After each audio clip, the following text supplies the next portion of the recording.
श्री कनकधारा स्तोत्रम। जैसे भ्रमरी अतखिले कुसुमों से अलंकृत तमाल तरु का आश्रय लेती है, उसी प्रकार जो श्री हरि के रोमांच से सुशोभित श्री अंगों पर निरंतर पड़ती रहती है तथा जिसमें संपूर्ण ऐश्वर्य का निवास है, वह संपूर्ण मंगलों की अधिष्ठात्री देवी भगवती महालक्ष्मी की कटाक्ष लीला मेरे लिए मंगलदायिनी हो।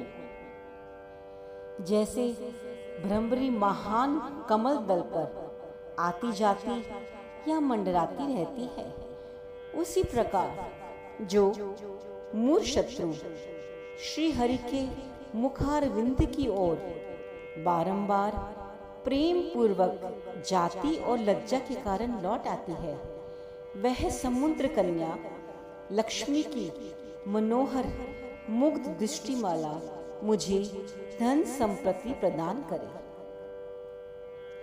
जो संपूर्ण देवताओं के अधिपति इंद्र के पद का वैभव विलास देने में समर्थ है, मुरारी श्री हरि को भी अधिकाधिक आनंद प्रदान करने वाली है तथा जो नील कमल के भीतरी भाग के समान मनोहर जान पड़ती है, वह लक्ष्मी जी के अध खुले नयनों की दृष्टि क्षण भर के लिए मुझ पर थोड़ी सी अवश्य पड़े। शेषशायी भगवान विष्णु की धर्म पत्नी श्री लक्ष्मी जी का वह नेत्र हमें ऐश्वर्य प्रदान करने वाला हो, जिसकी पुतली तथा बरौनिया अनंग के वशीभूत प्रेमवश होकर अध खुले किंतु साथ ही निर्निमेष नयनों से देखने वाले आनंद कंद श्री मुकुंद को अपने निकट पाकर कुछ तिरछी हो जाती है। जो भगवान मधुसूदन की कौस्तुभ मणिमंडित वक्ष स्थल में इंद्र नीलमयी हारावली सी सुशोभित होती है तथा उनके भी मन में काम का संचार करने वाली है, वह कमल कुंज वासिनी कमला की कटाक्षमाला मेरा कल्याण करे।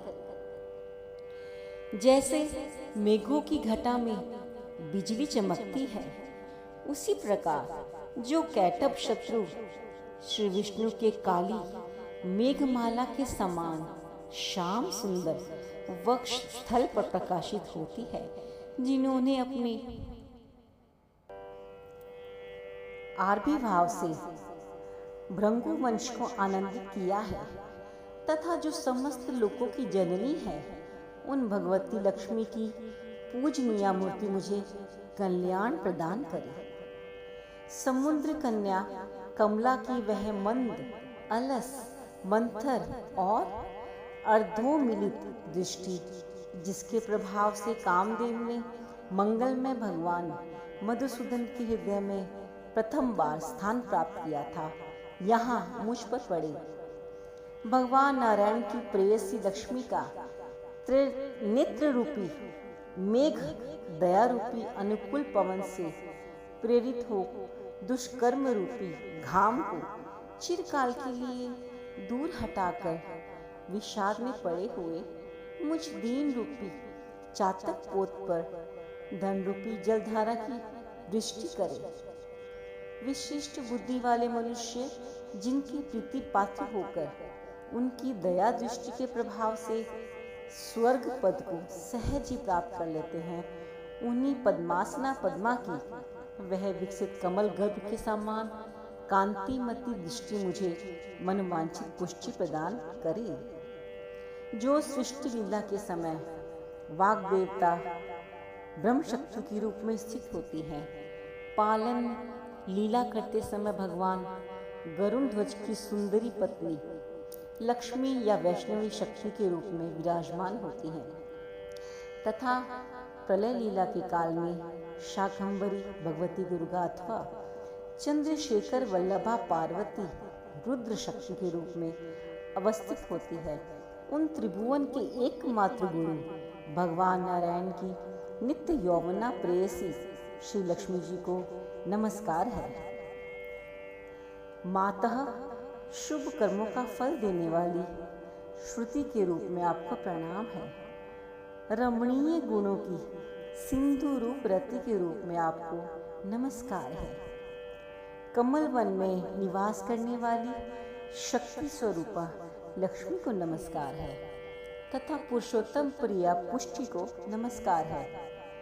कमल वदना कमला को नमस्कार है। श्री सिंधु संभुता श्री देवी को नमस्कार है। चंद्रमा और सुधा की सगी बहन को नमस्कार है।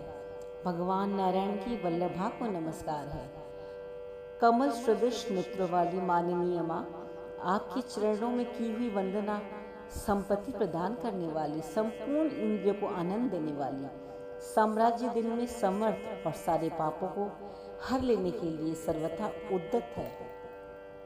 वह सदा मुझे ही अवलंबन करे, मुझे ही आपकी चरण वंदना का शुभ अवसर प्रदान होता रहे सदा। जिनके कृपा कटाक्ष के लिए की गई उपासना उपासक के लिए संपूर्ण मनोरथों और संपत्तियों का विस्तार करती है। श्री हरि की हृदयेश्वरी उन्हीं आप लक्ष्मी देवी का मैं मन, वाणी और शरीर से भजन करती हूँ। भगवती हरिप्रिय, तुम कमल वन में निवास करने वाली हो। तुम्हारे हाथों में लीला कमल सुशोभित है। तुम अत्यंत उज्जवल वस्त्र, गंध और माला आदि से शोभा पा रही हो। तुम्हारी झांकी बड़ी ही मनोरम है। त्रिभुवन का ऐश्वर्य प्रदान करने वाली देवी, मुझ पर प्रसन्न हो जाओ। दिग्गजों द्वारा सुवर्ण कलश के मुख से गिराए गए आकाश गंगा के निर्मल एवं मनोहर जल से जिनकी श्री अंगों का अभिषेक संपादित होता है, संपूर्ण लोकों के अधीश्वर भगवान विष्णु की गृहिणी और क्षीर सागर की पुत्री उन जग जननी लक्ष्मी को मैं प्रातः काल प्रणाम करती हूँ। कमल नयन केशव की कमनीय कामिनी कमले, मैं अकिंचन मनुष्यों में अग्रगण्य हूँ, अतएव तुम्हारी कृपा का स्वाभाविक पात्र हूँ। तुम उमड़ती हुई करुणा की बाढ़ की तरल तरंगों के समान कटाक्षों द्वारा मेरी ओर देखो।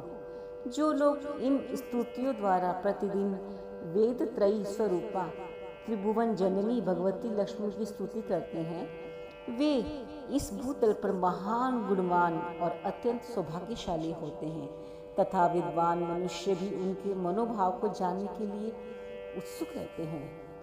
इस प्रकार श्रीमद् शंकराचार्य विरचित कनकधारा स्तोत्र संपूर्ण हुआ। जय माँ।